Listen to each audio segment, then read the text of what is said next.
Chapter 131, 7th Year, Interlude. Tuesday the 24th of January, 1978. 7:50 a.m. James woke them up on Tuesday morning, calling through the curtains. "Oi, Padfoot, get up! Nearly 8, you lazy sod!" "Free study day, asshole! Piss off!" Sirius groaned in reply, burying his head under the pillow.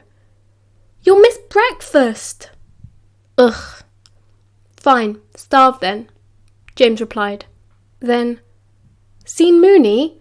His bed's empty. Don't think he should be off on his own, do you?"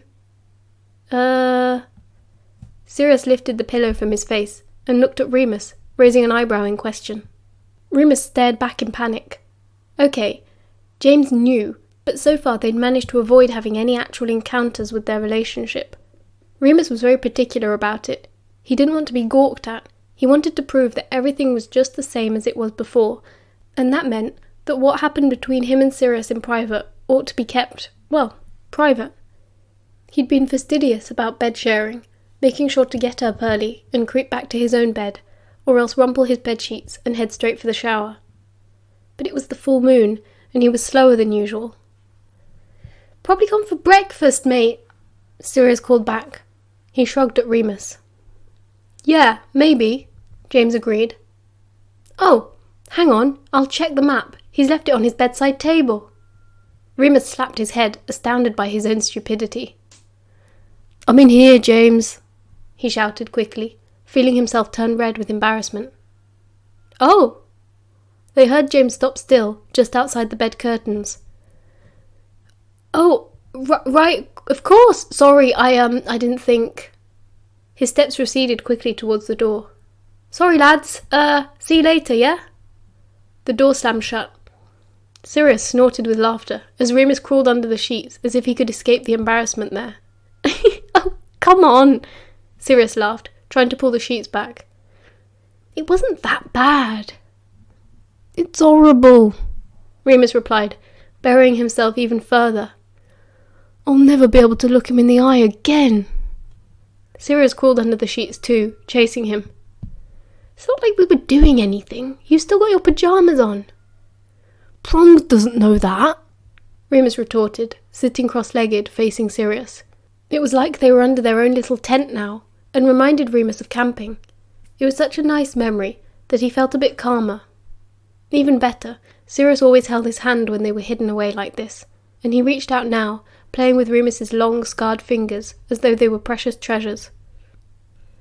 "I don't see what all the fuss is about," Sirius mused, lacing his soft white fingers between Remus's, then splaying them out, then wiggling them, like a children's game. "I'm sure he already assumes some things." "See? You can't say it either." "Well, I'm a gentleman," Sirius smirked, looking up at him. Even in the dark, Remus could feel Sirius's eyes burning. He was biting his lip too. Remus gave a little sigh, and Sirius quirked an eyebrow. "At least we know we've got the room to ourselves." He placed a hand on each of Remus's knees and leaned in. Remus kissed him, but pushed him away. "No way. If we don't go down there right now, James is definitely going to think we're..." "Shagging?" "Being physically intimate," Remus said piously. Sirius burst out laughing again and rolled back onto the bed. "Oh, Mooney, you kill me. What happened to that rough little yob I used to know?" "Some posh boy taught him to read," Remus replied dryly, flinging back the covers and rubbing the static out of his curls. "Right, quick shower, then we'll go down." He jumped out of the bed, wincing a bit at the bright sunlight filling the dorm room. "I like the sound of that," Sirius called from the bed as Remus crossed the floor. In the bathroom doorway he turned and gave Sirius the most withering look. "Downstairs, pervert." 8:30 a.m. James couldn't quite look either of them in the eye, as it happened, much to Sirius's amusement. Peter had his head down too, quietly shoveling porridge into his mouth, and for a horrifying moment Remus wondered whether he had told James exactly what he had seen in their bedroom only a few short days ago. That would have been too much to come back from, Remus was sure. He distracted himself by listening to Mary talk, which was always easy to do. She was going out with a boy on the Hufflepuff Quidditch team these days, and was simultaneously exalting his virtues and bemoaning the pitfalls of seeing an athlete. Remus couldn't quite help but think that Remus was preaching to the choir a bit, as of course Lily, and if Sirius was to be believed, Marlene were both going out with Quidditch players too. I mean, obviously he's fit. Like, Adonis level, she gushed dreamily. And talk about stamina. Marlene was rolling her eyes, and James was staring fixedly at his cup of tea, while Lily giggled behind her hands. Mary was gloriously oblivious, in her element. But then he has the gall to whine about thigh chafing from his bloody broom, she cackled. James's ears had turned bright red, and Sirius was trying to catch his eye, a manic grin on his face. Mary carried on. So I told him, if he thinks that's uncomfortable, he should try bleeding from his snatch 5 days a month. Peter practically choked on his porridge. Lily covered her face, and Marlene slammed her hand on the table. Mary, do you have to? What? Mary sat up blinking, looking as though butter wouldn't melt on her wicked tongue. Well, you're being a bit graphic for the breakfast table, Lily said diplomatically. We're all adults, aren't we? Mary arched an eyebrow. We're mature enough to talk about sex. Right, I'd better be off. James leapt up to his feet, uncharacteristically clumsy, rattling the table as he did so. Lily looked up at him in surprise. Where are you going? Potions. It's not for another 15... Oh, wait, I'll come with you. She got up, still giving her boyfriend a strange look, and they left together. Didn't know James was such a prude, Mary commented. Oh, it wasn't you, MacDonald, Sirius explained, stretching his arms over his head and tossed his long hair. Prongsy boy had a bit of a surprise this morning. Ow! Remus had kicked him sharply under the table. Marlene watched them both, sipping her tea with a knowing look. Fortunately, at that moment, the post owls swooped into the great hall, and a large barn owl dropped 2 letters in front of Remus's plate. He snatched them both up eagerly. One postcard was from Grant, forwarded on via the Potters, with a lewd cartoon on the front depicting a man on the seashore holding an enormous red stick of Brighton rock against his crotch. The back just read, Saw this and thought of you. Looking at flats next week. Love. Remus grinned at this and handed it to Sirius, who scowled comically. The second letter was from Professor Ferox, with a list of book recommendations Remus had requested on the History of Magical Creatures classification system. They'd been writing back and forth since Christmas. It seemed Ferox was bored with his recuperation, finding himself at a loose end.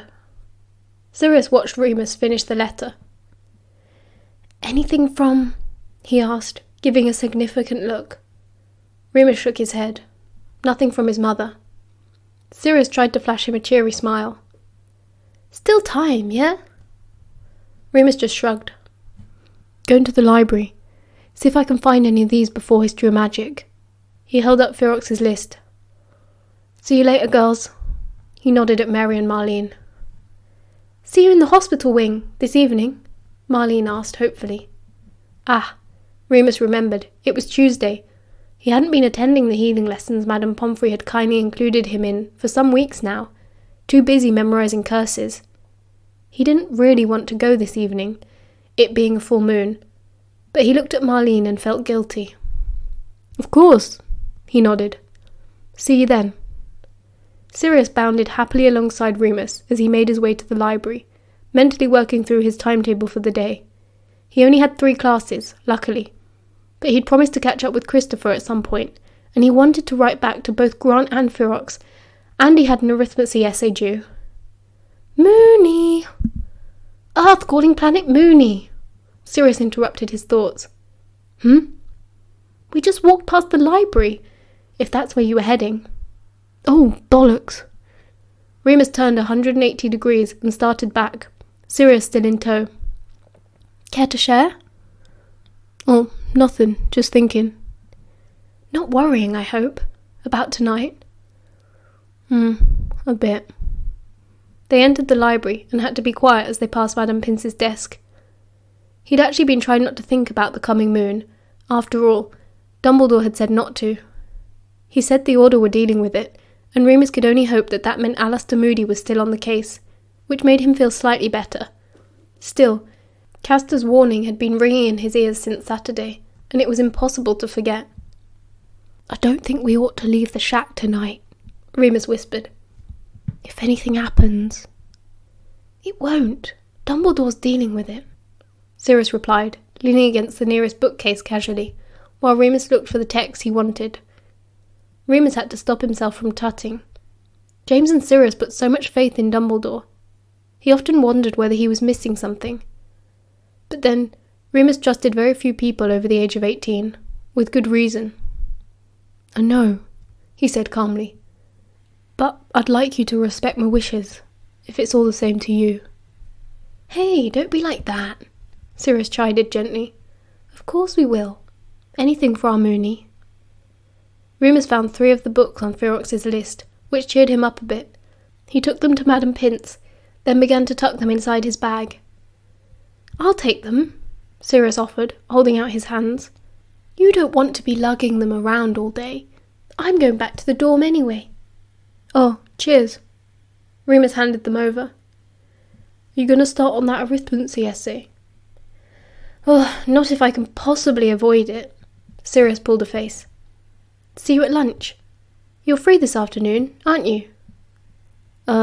Yeah, but I'm supposed to be seeing Christopher. Then there's that essay you're not doing, and healing class. And I really want to write back to Ferox today. If I can. I think he likes getting the post, since he's not allowed out much." "Merlin, Remus." Sirius was shaking his head. "You've got to be at the shack by 6. "I'm aware," Remus replied offhandedly, adjusting his book bag. He could really do with another mending spell. Unless you held it just right, the seams started splitting. "And are you planning on eating?" Sirius continued. "When have I ever forgotten a meal?" Remus poked his tongue out. "Anyway, I have to run. History. See you at lunch." 1:50 p.m. In spite of his promises, Remus was extremely late for lunch and had missed everyone except Sirius, who had waited back. "Sorry," Remus gasped as he reached the table, a little breathless from running. He sat down.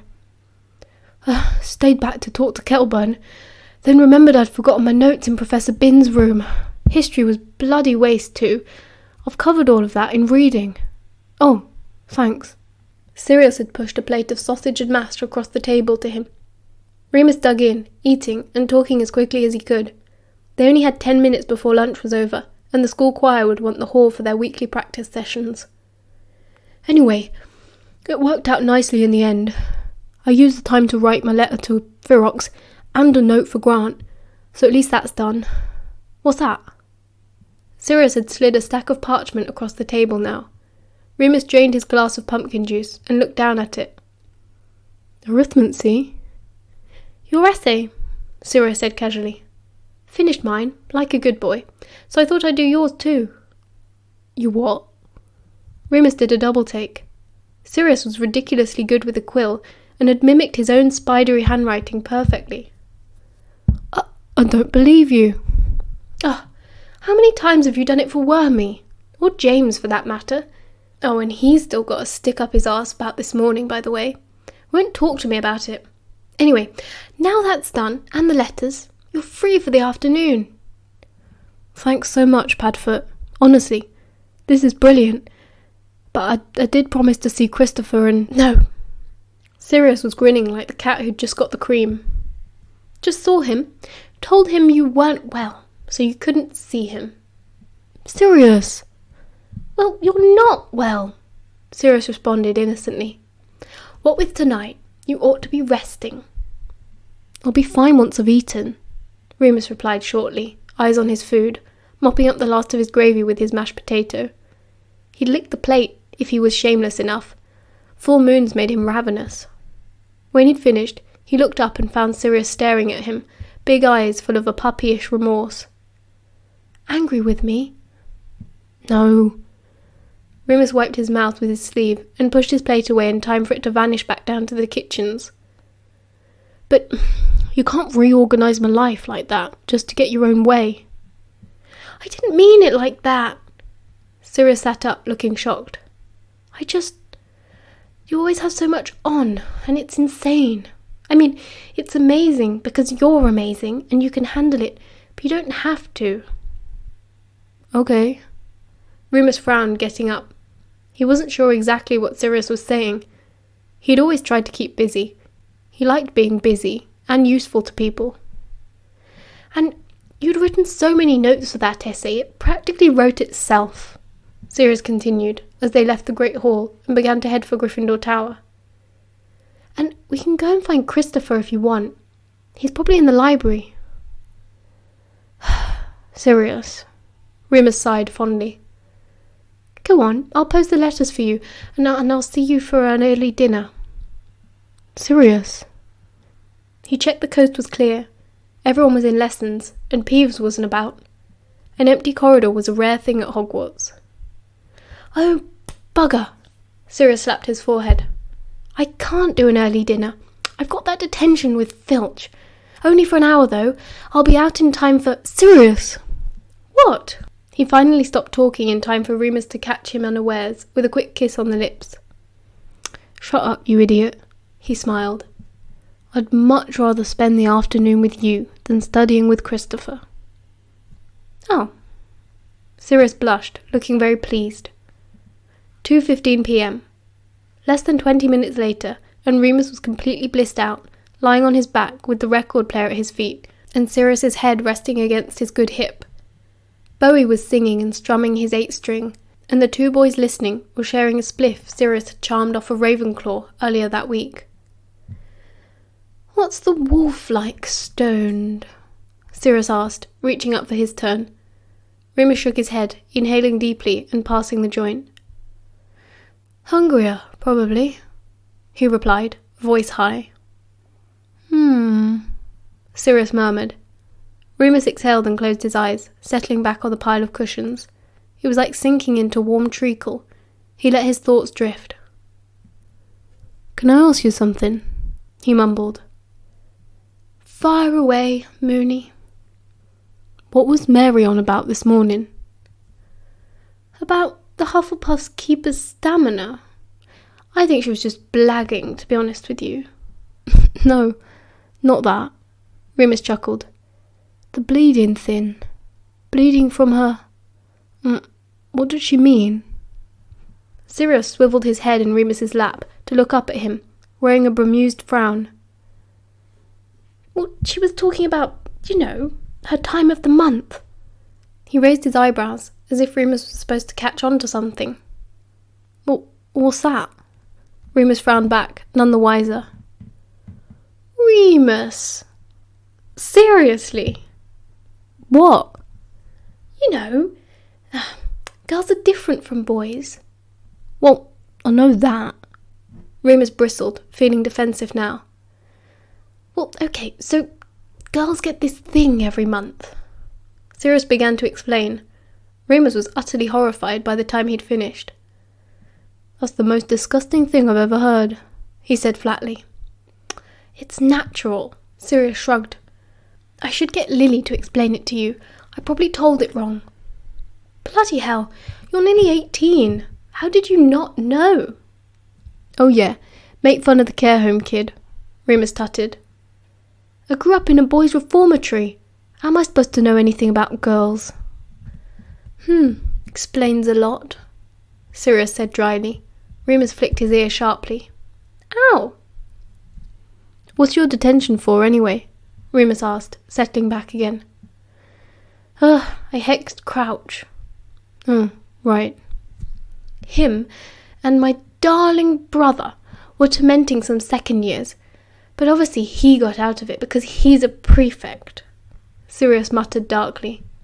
He never said Regulus's name anymore, just my darling brother, in that cruel, overly plummy accent, which Remus thought was probably to make fun of Regulus's poshness, except, and Remus would never say this out loud, for the first few years Remus had known Sirius, he'd had exactly the same clipped received enunciation. Ought to try and ignore them if you can, Remus advised. I know he bothers you, but it's better just to stay out of his way. School's over soon. I know, Sirius said, hogging the spliff. Remus reached for it, snatching his wrist. God, he loved Sirius's wrists. The bones were so fine, the veins like blue ribbons under the translucent skin. His own fingers wrapped all the way around easily. He held it now, and pulled Sirius's hand to his mouth, sucking the end of the joint, then letting him go. Sirius just smirked up at him. The record stopped, and he had to get up to flip it to the B-side. I suppose I just don't want him to hurt anyone, he sighed, settling back down. That's not your job, Remus frowned. Feels like it, Cyrus muttered, stretching. You don't know what he was like when we were kids.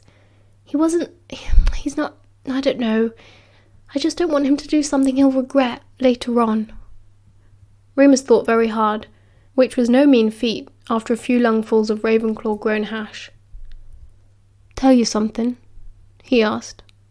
A secret? Sirius replied, eagerly, getting up to sit beside him. Sort of. It's about Regulus. You might not want to hear it. Sirius went a bit quiet, a bit more rigid, but he nodded. Go on. Remember the boggart that got me and Chris before Christmas? How could I forget? Sirius replied, a note of jealousy in his voice. Wish I'd have been there. I've never seen a boggart. Werewolves not exciting enough for you now. Remus raised his eyebrows.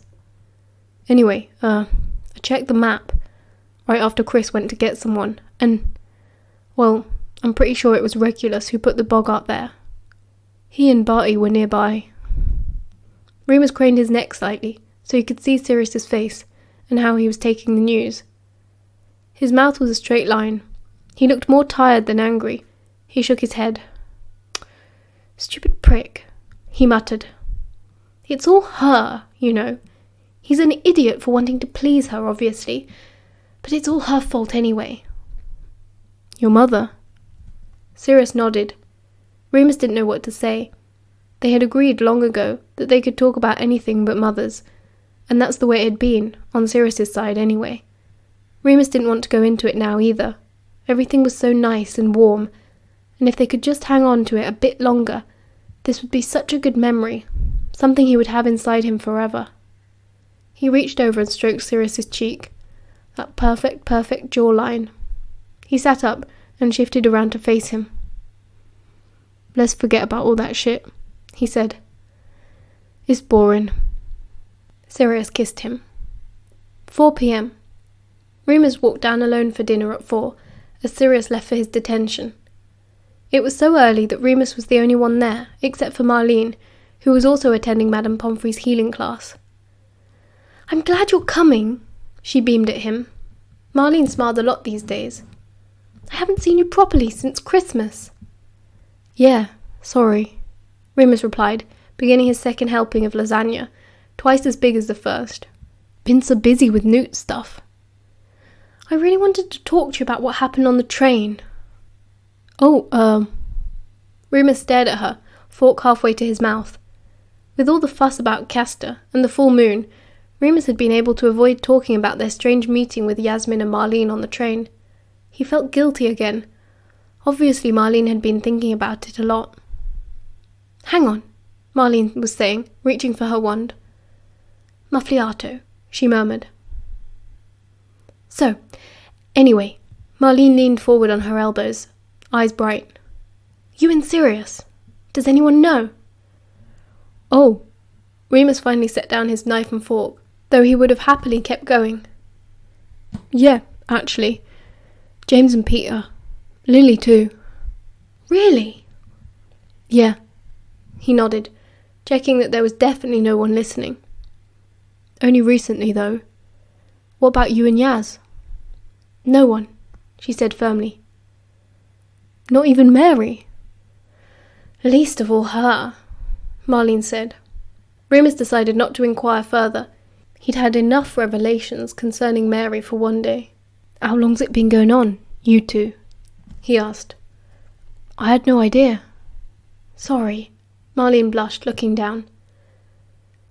Well, I've known I was different, I suppose, for a long time now, and I really wanted to say something to you, especially after this summer, but I don't know. How do you bring it up? Tell me about it. Remus agreed eagerly. Yaz has been my girlfriend since just before Christmas. Marlene was smiling again, and Remus could practically feel the joy radiating from her. He touched her hand gently. I'm really happy for you. Thanks. She squeezed his hand back. But what about you? More to the point, what about Sirius? What about him? I'm just flabbergasted, really. Is he fully queer or more AC/DC? I haven't asked. We don't really talk about that sort of thing. You don't? She gave him an odd sideways glance. Doesn't it bother you, his history with girls? No. Remus felt himself growing hot under the collar. This was exactly the sort of thing he wanted to avoid discussing, with anyone.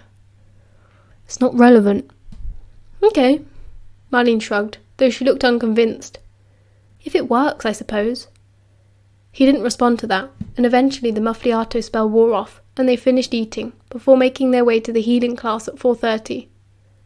Marlene was planning to tell Mary, she said, when the time was right. Remus knew that argument well enough, and didn't think it was really his place to offer advice. It was nice to know that someone else knew how he felt at least, even just a little bit. The healing class passed very slowly. Remus found that he was still pretty stoned, plus quite full, which made him very sleepy. He tried to listen to Madame Pomfrey's lecture on circulatory diagnosis spells, but his mind kept wandering, drifting back to his bed and Sirius. The kind nurse assumed he was just out of it because the moon was so close, and didn't chastise him as she usually might. He ought to have felt bad about that, but he was too happy daydreaming to worry about it too much. 6:30 p.m. Remus hung back in the hospital wing and sat quietly in Madame Pomfrey's office while she tidied a few things away, before the pair of them made their journey down to the shack together. There would only be 4 more full moons at Hogwarts after this one, Remus realised. He knew he would miss Poppy Pomfrey more than he would ever tell her. She would always be the first person who had ever tried to make him comfortable, the first person who ever thought they could help. She bid him goodbye and promised to return first thing in the morning as always. He put on the same brave face he'd used when he was 11 and waved her cheerily from the bed as she closed the door. Alone, Remus stared at the floor for a bit, trying to recall his afternoon and suppress the growing dread in the pit of his stomach. He got up and paced a bit, for something to do. In time, the door creaked open once more, and James poked his head around the corner. He glanced around the room before entering, looking just as awkward as he had that morning. "Hiya, Moony," he said, pushing his glasses up on his nose nervously as he entered. "No Wormtail yet?" "I think he had lines to do for McGonagall," Remus said, sitting on the bed again. "Righto." James nodded. He stood leaning against the wall. They were completely silent for a good 3 minutes. Remus tried not to fidget, but the quiet was pretty unbearable. He and James had never been awkward before. Even after Remus came out, he was the first to swear that nothing had changed. But of course, now something really had changed, something which had shifted and skewed the dynamic. James was generally good at rolling with the punches, but it seemed he had a real blind spot when it came to Sirius Black. "Lily wants to be an animagus now," James said suddenly, trying to crack the tension. "Of course she does," Remus smiled fondly. "Bet she masters it in half the time you lot took." "You're not wrong," James laughed appreciatively. But that only hit a dead end, and silence invaded the space between them once more. Remus swallowed and watched James, who was looking at his feet. He had just made up his mind to speak, to make some joke or ask about Quidditch, when James looked up suddenly, catching his eye. "Look, Moony, I'm really sorry about this morning," he said, all in a rush, as if he'd been holding in his breath. Remus blinked. You're sorry?" "Yeah, I should have realised, you two are, together, going out, whatever. I shouldn't have been so surprised." It's okay, Prongs," Remus said kindly. I'm sorry. We've been trying not to rub it in your face too much, and I swear nothing was happening this morning. I just sleep there sometimes." See, that's what I mean. You shouldn't have to sneak around, James burst out. Really, it's not a problem. You should sleep where you want to sleep. Oh, okay, thanks. Remus nodded. I don't want things to be weird, James said helplessly. Me neither, Remus insisted. That's the last thing I want. Sirius too. I just wanted to keep a low profile because, well, he's your best friend and him and me seeing each other doesn't mean... I never thought it did, James said hurriedly. He had crossed the room now, his inherent good nature taking over as he sat down next to Remus on the bed. And you're my best friend too, Remus. Remus looked down at his hands shyly.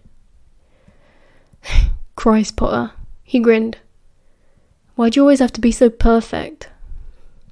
Born that way, James shrugged, mirroring Remus's grin. Come here, Tosser. He pulled him in for a hug. Remus finally relaxed. All was well. At that moment, the door swung open once more, and Sirius sauntered into the room, closely followed by Peter. Oi! Sirius barked, pointing at James. Hands off my man! End of chapter 131.